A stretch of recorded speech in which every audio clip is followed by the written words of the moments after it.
Pouet pouet. Ah, c'est bon, ça marche. Alors je vais pas parler très fort, mais je m'en fiche, il y a un micro. Il y avait une soirée au bar hier soir, mais j'ai bien réseauté, donc c'était cool.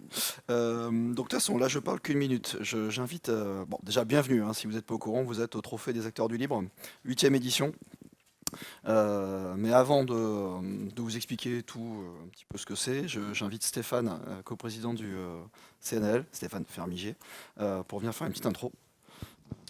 Merci, bonjour. Alors, qui ne connaît pas le CNLL dans la salle? Est-ce que tout le monde connaît le CNLL, hein, Conseil national du logiciel libre, qui représente la filière des entreprises du logiciel libre en France, et avec son partenaire européen, l'Appel, qui sera d'ailleurs aussi à l'honneur dans quelques minutes, on représente aussi la filière du logiciel libre européenne.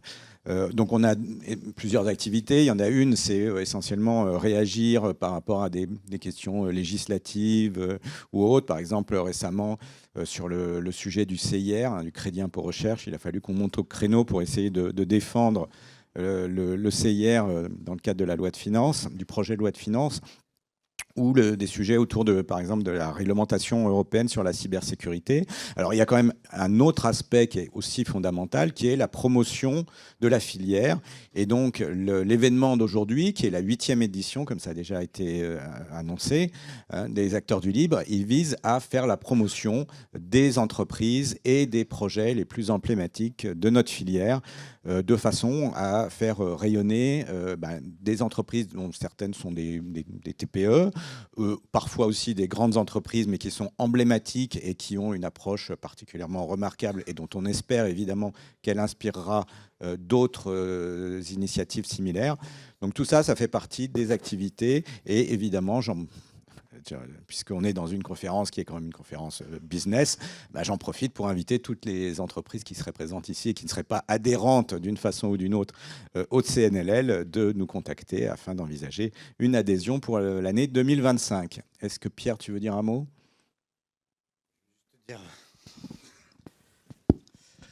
Bonjour à tous, donc je ne vais pas répéter, hein, tu as été complet Stéphane. Juste dire que cet événement, du coup, dans le cadre d'Open Source Experience, fait partie des événements associés, donc remise du prix de CNLL, et que, comme tu viens de le dire, l'enjeu vraiment du CNLL, c'est de développer la filière professionnelle de l'open source, du logiciel libre, qu'au niveau du salon, on accueille les associations, l'écosystème au sens large, les faiseurs, les techs, les décideurs, et donc nous, le focus, c'est vraiment ce côté professionnel, et donc la remise des prix du CNLL vise justement des projets à vocation entreprise. Voilà. Je pense que j'ai assez parlé aussi. Merci au coprésident du CNLL. On peut les applaudir hein, quand même.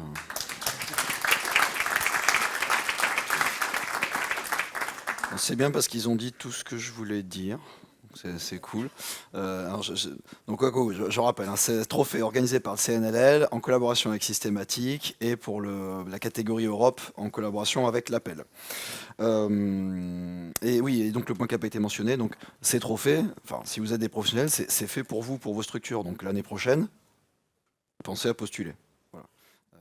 Il y a un dossier à remplir, enfin c'est pas compliqué. Et 100% des gagnants avaient tenté leur chance. Donc, j'arrête de dire des bêtises. On est où? Là, on va parler du jury.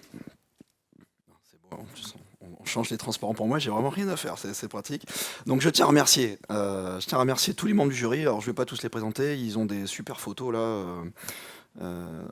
Oui, c'est pas très équilibré, il n'y a que deux chauves, mais non, merci à eux. Donc en général, le jury. Oui, merci, on peut applaudir le jury. Donc un jury qu'on essaye d'avoir assez varié, représentant pas mal de différents acteurs de l'écosystème du libre et du business du libre. Et aussi, chaque année, on fait venir autant que possible les gagnants de l'année d'avant, puisqu'ils ont souffert de leur côté, donc c'est à eux de faire souffrir les suivants.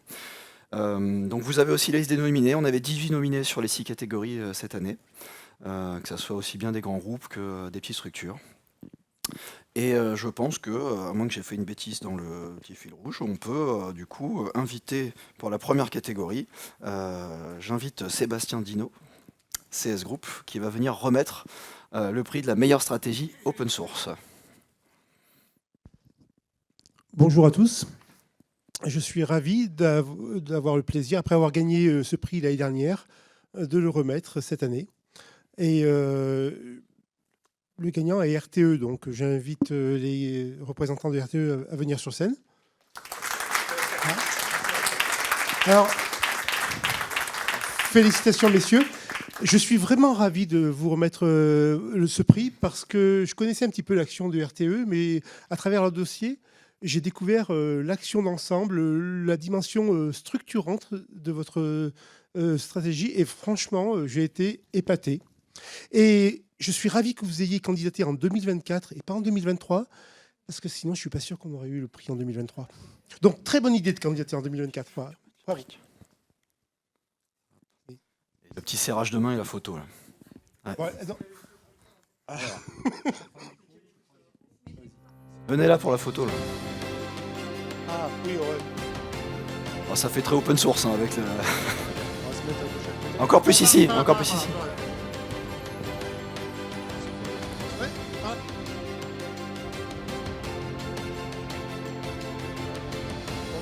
Merci à eux. Et bravo. Merci beaucoup. Dis un mot. Oui, un mot, tu peux. Ouais, quand même. Merci Sébastien. C'est un grand plaisir pour nous d'être ici aujourd'hui et de recevoir ce prix. Je vais essayer d'être bref, parce que je pourrais en parler des heures, mais en gros, quand on parle du voyage d'entreprise vers une démarche open source, généralement on dit qu'elle commence par structurer leur consommation, puis contribuer, puis créer des projets, puis avoir une démarche plus stratégique au niveau des fondations. Et chez RTE, quand on a amorcé la démarche, c'était en 2018, on y allait de manière très naïve et on s'est dit, inspiré par ce qui se passe dans les télécoms, on va commencer par créer une fondation. Donc on a travaillé avec la Linux Foundation et on a créé LF Energy. Donc démarche naïve à l'envers. Et au final, ça a été un succès parce qu'on a réussi à embarquer aujourd'hui de grands acteurs, de grands partenaires, enfin de petits et grands partenaires dans cette démarche-là. Donc tout un écosystème, hein. C'est des multinationales, ce sont des entreprises innovantes qui viennent d'autres secteurs. Certaines sont ici d'ailleurs. Voilà, donc ça a marché. Alors ça a marché alors que RTE, réseau de transport d'électricité, donc on n'est pas du domaine du logiciel. On n'a pas nos racines dans le domaine du logiciel.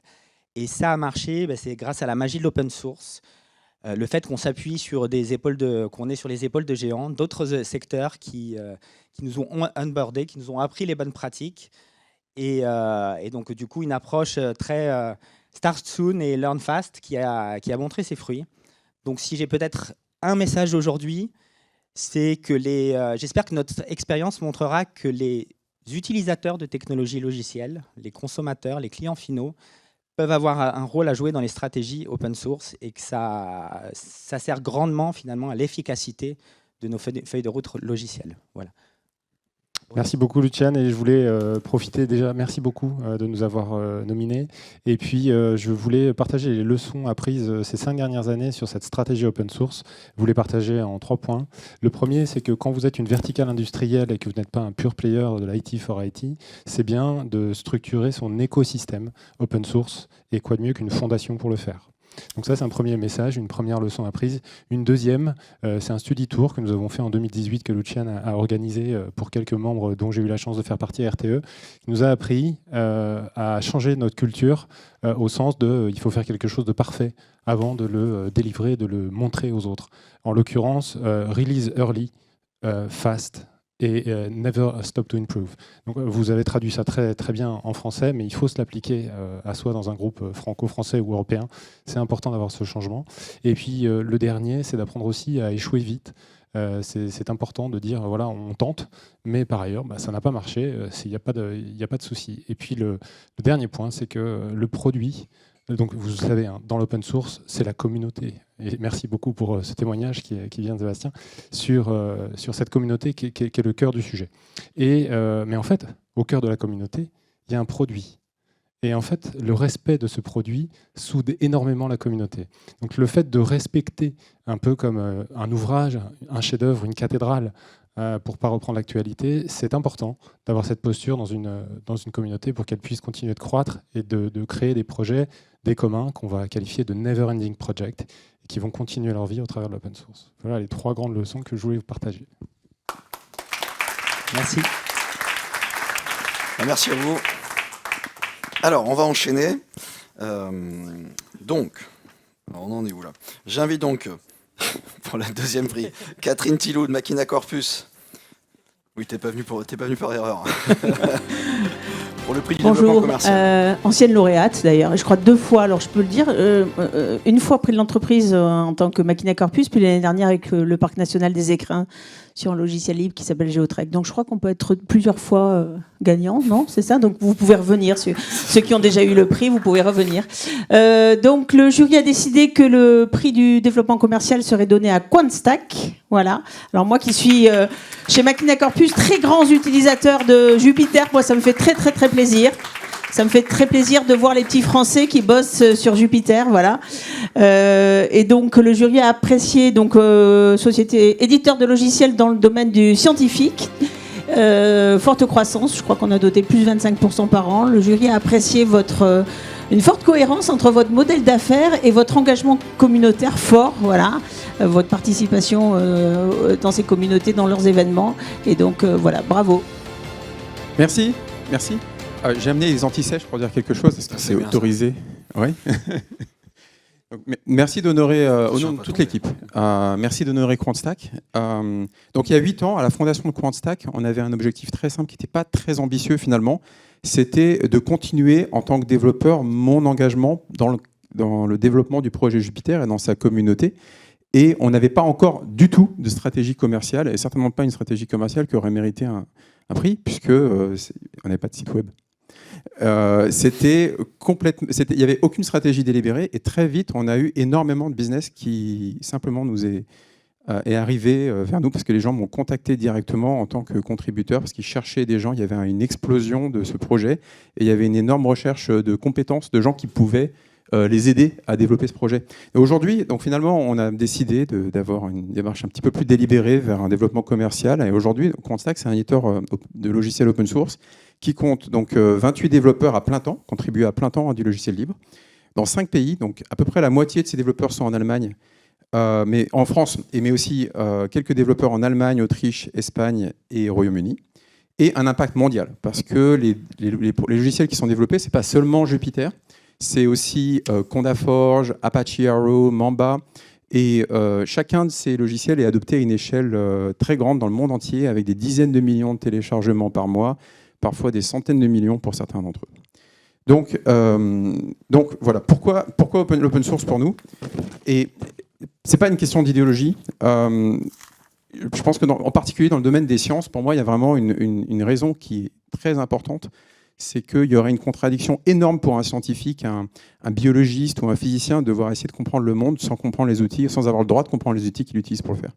Et cette espèce de contradiction élémentaire, finalement, fait qu'on a tous les gens qui ont un peu une formation scientifique, on déteste les boîtes noires, on aime bien comprendre ce qui se passe, on aime bien regarder ce qu'il y a sous le capot. Et donc, cette sorte de contradiction épistémologique qui aurait à utiliser des logiciels fermés pour faire des sciences, elle est en fait à la base de mon propre engagement au départ. Et ensuite, on a été dans les autres aspects de l'engagement open source, de la gouvernance ouverte, etc. Et d'ailleurs, des nombreux jalons du mouvement open source en fait, ont été faits et viennent de la recherche scientifique. Le World Wide Web avec le CERN, le GNU au MIT, Python CWI aux Pays-Bas. Donc voilà, et pour moi, c'était aussi, et pour nous tous, c'était la meilleure façon d'avoir un impact positif à l'échelle dans le monde. Donc, nos valeurs, c'est les sciences, l'esprit de découverte, le partage du savoir, l'optimisme. En fait, on n'a rien sans y croire, et donc on s'attaque à des problèmes compliqués en étant encore une petite PME, et on travaille sur des technologies vraiment... disons, assez basses dans la stack, proches du métal, des problèmes de compilation, des problèmes des contributions à des compilateurs, des problèmes de port vers des plateformes, où il y a la stack open source vers des plateformes où encore personne n'a porté vraiment fait de distribution logicielle. Et donc, voilà, en termes de développement commercial, puisque c'est le prix, c'est ce pourquoi on est récompensé aujourd'hui, Donc aujourd'hui, CrowdStack, c'est une entreprise européenne, française et européenne, mais avec presque 100% de notre chiffre d'affaires réalisé en Amérique du Nord et en Asie. Et pourtant, je sais que vous utilisez nos logiciels. Donc, on m'a dit un jour que les clients, c'est un peu comme les coins champignons, on revient toujours aux mêmes endroits d'année en année. Mais nous, on essaie aujourd'hui de un petit peu plus se développer en France. Donc, si vous avez besoin d'aide dans notre écosystème du calcul scientifique open source, n'hésitez pas à venir nous voir. Merci.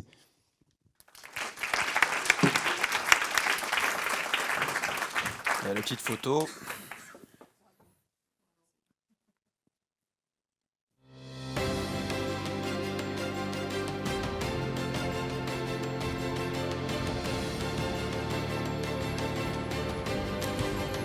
On les applaudit encore, merci.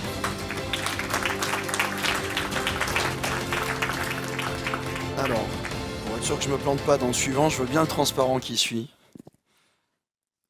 Donc on est bon. Donc j'appelle Amani Djebali pour Sofrecom qui va remettre le prix du numérique ouvert et éthique 2024. Le micro est ici. Merci, bonjour à tous. Ce prix est décerné à une entreprise qui intègre la culture libriste à tous ses niveaux, que ce soit à travers le matériel proposé ou les outils et processus internes, qui contribue aussi à la réduction de l'empreinte carbone du matériel informatique et qui a obtenu le label Solar Impulse. Félicitations à Common.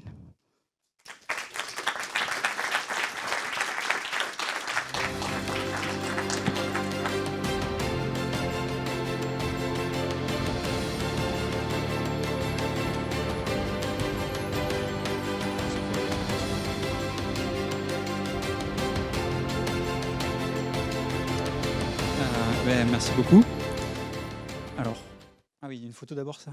Il y a le projet aussi, ça t'as la tête décorée. Ouais, on est dans le même clan. Il n'y a plus la musique. Donc merci beaucoup. Donc Common, donc effectivement, je suis cofondateur et président de Common aujourd'hui. C'est une coopérative d'intérêt collectif. Je ne sais pas si vous connaissez les statuts. Donc pour nous, on construit des communs, mais en fait avec un aspect plutôt hardware. Pour nous, le plan au début, c'était de dire il y a des communs qui n'existent pas trop, c'est les smartphones. À l'époque, les smartphones, c'était pas un commun, c'est très peu des communs aujourd'hui. Et donc on a voulu faire un parc mutualisé de smartphones, donc principalement du Fairphone. J'en ai un vieux dans la poche là. Fairphone, je ne sais pas si vous connaissez. Qui connaît la marque Fairphone? Ouais. Et c'est pas comme ça tout le temps. Hein. C'est vraiment pas ça normalement. Voilà. Donc en gros, Common, c'est l'expert français Fairphone. Donc on a une bonne partie des ventes France et ils sont membres de la coopérative, sociétaire de la coopérative et aussi au board. Et l'idée pour nous, c'est de faire durer ce matériel en le mutualisant. Donc on ne va pas le vendre, parce que si on le vend, on ne peut pas faire la maintenance. Donc on va le louer en location longue durée, avec des prix les plus dégressifs possibles. De toute façon, c'est une coopérative d'intérêt collectif, donc les clients sont sociétaires. Donc en fait, il y a un contrôle sur la structure aussi, et notamment sur les prix, par exemple. Et l'idée, c'est que une fois qu'on arrive à un cycle d'usage, on peut récupérer l'appareil, le réparer. Et s'il y a besoin, si on ne peut plus le réparer du tout, on garde les pièces et on répare avec ces pièces-là d'autres qui sont encore en service. Voilà, ça c'est le projet Common. Et donc on a ce prix tout simplement parce que c'est cohérent pour faire durer du matériel d'utiliser du libre, d'une part. Et après, quand on grandit, qu'on a besoin d'outils, on contribue aussi. Donc on a 2 développeurs temps plein et on a un poste en CDI qui s'ouvre d'ailleurs pour un dev Python, si ça intéresse les gens, faut en parler. Et dernière petite annonce, on fournit les pros et les particuliers. Donc d'ailleurs, il y a certains de nos clients qui sont ici. Donc si vous avez besoin de PC un peu plus éthiques, de smartphones un peu plus éthiques, un peu plus écologiques, n'hésitez pas. Merci.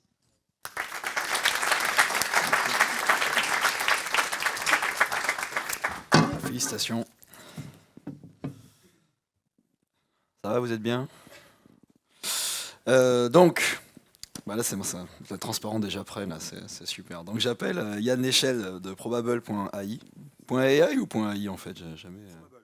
Ah bah ouais. Ou probably. Non, pour la remise de la meilleure collaboration publique-privée. Donc ravi de remettre ce prix aujourd'hui, notamment parce que Probable est une spin-off d'INRIA et donc une entité toute particulière qui consolide une alliance sacrée entre le privé et le public, puisque c'est une entreprise for profit, comme on dit, mais entreprise à mission d'intérêt général. Et donc, on parle de public-privé. Pourquoi? Parce que peut-être ça sonne bien, mais on peut saluer aussi le privé-public. C'est-à-dire que c'est un muscle qu'il faut travailler. Et donc, j'ai l'honneur de remettre le prix à l'IGN et à Camp to Camp pour ce prix particulier. Donc, c'est un privilège de faire ce prix à 2 entités distinctes. Félicitations.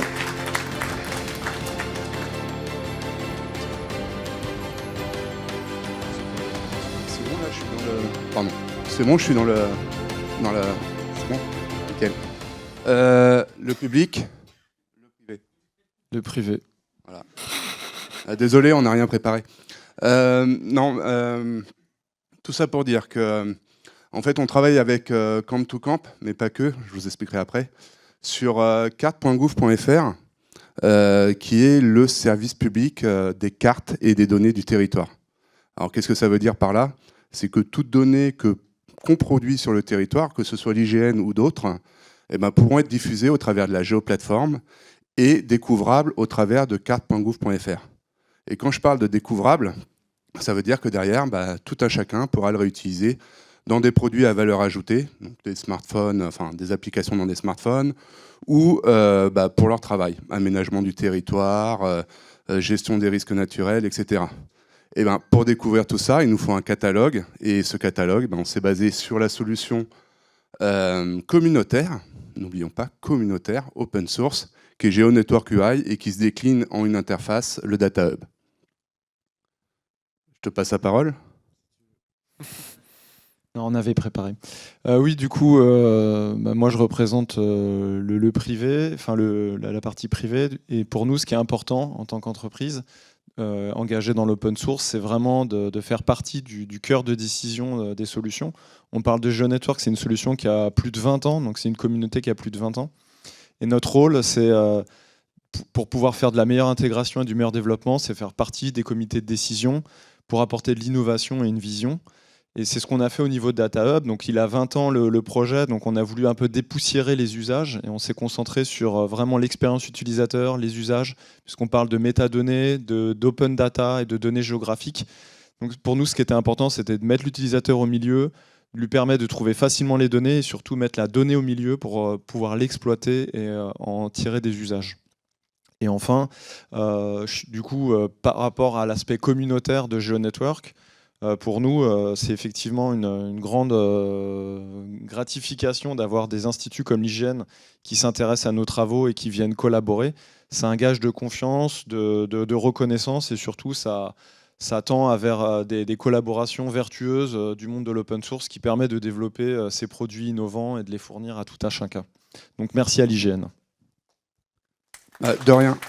D'ailleurs, je t'envoie la notification tout à l'heure pour les nouveautés qu'il faut développer, d'accord? Merci. Il y a la photo là. Ouais. Le prix, il est à l'endroit, le prix.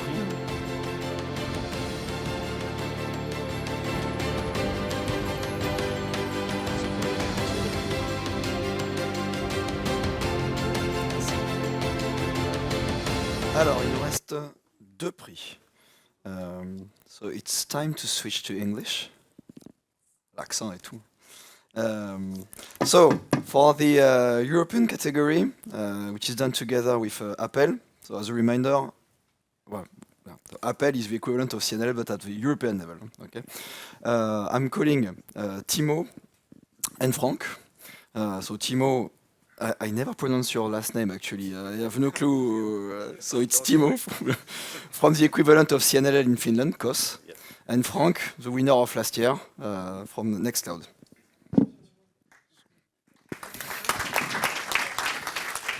Thank you. It's Väliharju, but you can, try to learn that later. Okay, then the prizes. So the company that we are going to award is a company that is growing quite rapidly and is also a company that makes profits, which is also very important in business. So So because that ensures that the company is also in the future in a way that can grow a lot. It's always difficult to analyze different companies and try to get the winner, but in this year we tried to focus on the internationalization and also these numbers that company is growing and so on. Do you want to say something? Of course, yeah. Yeah, so again, it's a pleasure to be in a jury here with a lot of nice companies applying for the prize, but it was then at the end very straightforward to pick the winner. For me, it was personally very important that it's 100% open source. There are a lot of companies who do like a little bit of open source, but or some open core or something. But this one is 100% open source, which I really find very important. And the second thing is that it's also community oriented. So if you look at the website, you can see the public roadmap. You can see that how you can contribute as an external person on GitHub. So I think this is an open source company as it should be. So it was really, and as Timo said, it's a successful business. So bringing this all together is a really good thing. Another thing that I found great is, no, I think I should say that after we say the winner. But I think the winner is a proof that security and open source belongs together and is not contradicting, as some people say in the proprietary space, that, oh, it's a problem that the code is open. No, it's a benefit that the code is open. And I think the winner also shows that. Yeah. Yep. Thank you, Frank. So let's go to the winners. So this year, European award goes to the PassBolt.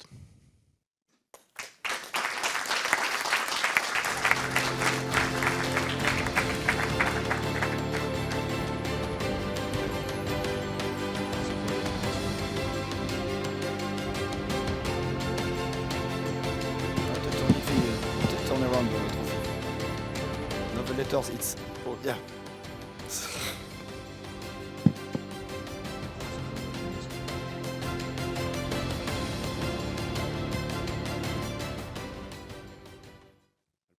Yeah, okay. Thanks a lot. Thank you, Frank. Thank you, Timo. Thank you, the CNLL. Thank you, the Appel, for the prize. It's a real privilege and a real honor. Frank, I want to say that you have actually been a source of inspiration for us at PassBolt, looking at how you drove Nextcloud and everything you accomplished. Obviously, we are looking at you and we try to follow your steps. So it's a real privilege to be here today, and mostly in Paris, because I'm speaking in English right now, but the founding team of PassBolt is actually French. My co-founder is over there, Remy. Hey, Remy. And so even though we are French, it's truly an international project, because we began the development of PassBolt in India, which was not really likely for a team of 3 French people. And PassBolt was born in a web agency in order to solve our own problems initially. We are really struggling with the collaboration, with our credentials, secrets, privileged accesses internally, and we basically wanted to be able to share it among the various people in the team, in the company. It was a project without pretension. We didn't know where it would lead us. We didn't have a business plan. We didn't have a commercialization strategy initially. But one thing leading to the other, we started assembling a community around the project. We really wanted PassBolt to be open source because we believe that transparency should be a component of security. We don't believe in security by obscurity. So really wanted to show what we are building, how we are building it, and not only give the promise of security, but show that the software is actually secure and that anyone can audit it. Once we, so we developed the entire solution in India, and finally we ended up being back in Europe, and we decided to settle in Luxembourg, where we are based now. So we are a team of 30 people. The company is growing quite well. As of today, we are used worldwide by around 40,000 organizations, currently 2,000 customers, which includes governments, defense agencies, but also a lot of startups, a lot of IT companies, and even non-profit. We have a community edition that is fully free, AGPL. Actually, all our products are AGPL, even the paid version. And feel free to have a look at it. You can easily download it from our website. You can install it very easily, natively, on any Linux distribution. And once again, thank you for the prize. It's really a privilege. Thanks. Merci. So, thank you. Dernière catégorie. Donc, bam. Voilà, c'est bon. Donc, le prix spécial du jury est remis par Arnaud Giuliani de Codzilla, qui va venir nous révéler le vainqueur. Est-ce que ce micro il marche? Bonjour à tous. Très honoré de transmettre ce prix spécial du jury parce que Codzilla, c'est une jeune start-up toulousaine qui avait reçu le prix spécial du jury l'an dernier. En tant que jeune start-up qui investit dans les technologies open source dans le développement mobile. Donc on a des technologies qui sont utilisées par des millions de développeurs dans le monde. Et pour vous donner quelques news, donc, cette petite start-up a trouvé des investisseurs. On est déjà 11 personnes. Et on est membre aussi de la fondation Kotlin avec Google et JetBrains. Donc on a de plus en plus d'impact dans le monde de l'open source et on est très fiers de ça aussi. Et notre plateforme, elle aide les développeurs à travers leur data, à travers tout leur développement. Et cette année, le prix spécial du jury, il cible l'INSEE, il va récompenser l'INSEE pour leur plateforme Onyxia, pour justement cette infrastructure open source dans le Data Lab. Donc on les remercie beaucoup. Et leur initiative SSP Cloud. Merci à tous. Du coup, nous à l'INSEE, je suis responsable de la division innovation et instruction technique qui fait 2 projets principaux. Onyxia, une plateforme logicielle pour construire des environnements de data science au-dessus de Kubernetes et du stockage d'objets. Et une plateforme qui est en ligne et directement accessible à tous les agents de l'État et beaucoup d'étudiants en France.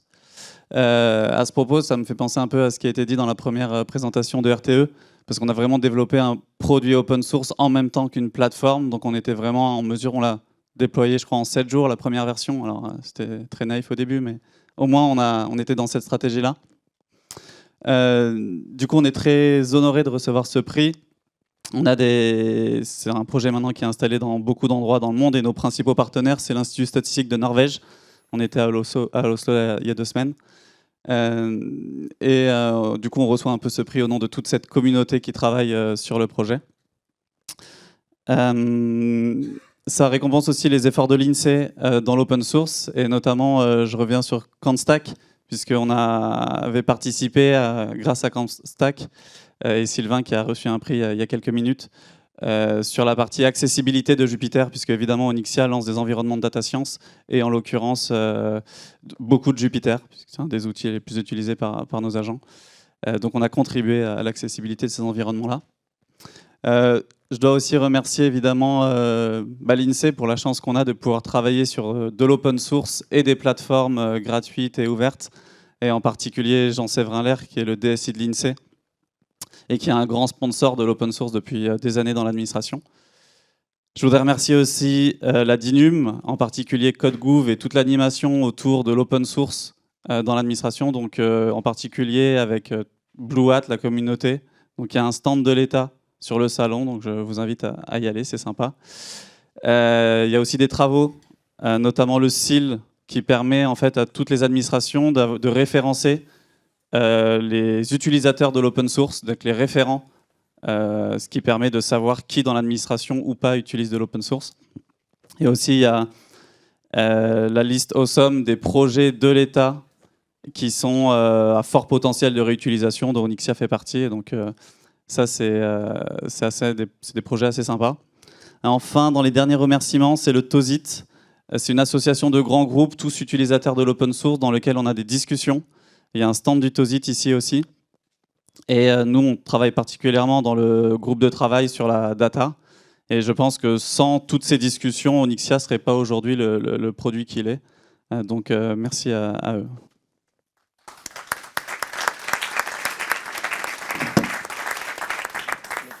Il y a la photo. Hein. Vous avez fait la photo? Non, pas encore. Hein, ça. Oh, avec la musique.